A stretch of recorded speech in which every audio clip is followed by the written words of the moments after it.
Marisol says, how can you build trust when he doesn't want to talk about anything? For example, my family, work, and friends that he doesn't know.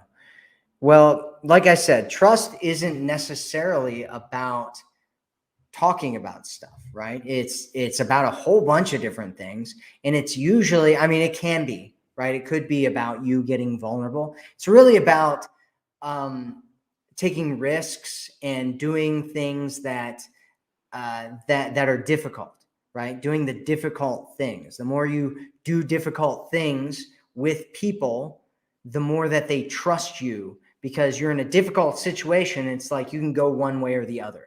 You can go in the direction of creating more trust, or you can go into the direction of creating less trust. And so you always want to go in the direction of creating more trust whenever a situation arises where you get to either create trust or destroy trust.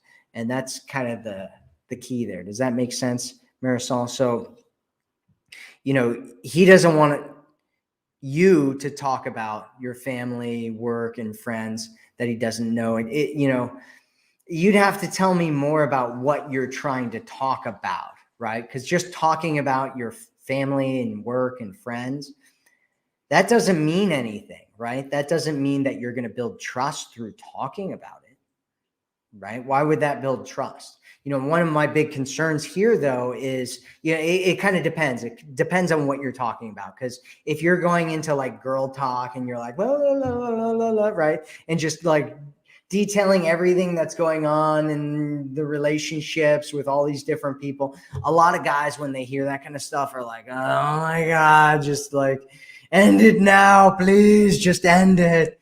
Right. And it's kind of more of a thing to go and talk to your girlfriends about.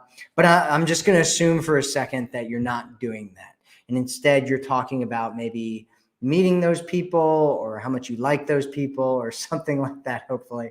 And if he's not interested in meeting those people, if he's not interested in talking about those people, if all that stuff's not going on, and you guys have been dating for a good 6 months or more, then he doesn't see you as the one, right? He doesn't see you as like a long-term kind of woman that he wants to share his life with. Because if a guy is dating you for that long, and he sees you as long-term, committed, real relationship type of material, he's going to want to get involved in your friends and your family and all that kind of stuff. If it's a short kind of period of time, then he might be like, oh, I'm not really sure yet, or whatever, right? But it's kind of weird, right? Because basically what he's saying is, I don't want to know more about the deeper aspects of your life and your friends and your family and all those kinds of things.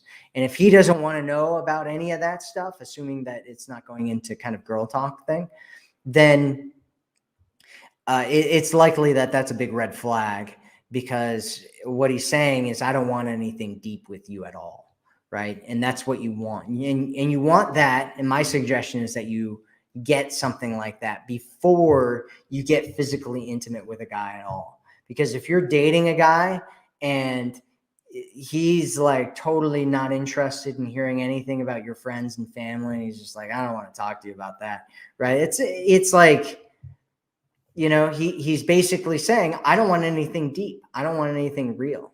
I don't want anything that's got substance to it. And so that's a big red flag. So I hope that helps there, Marisol.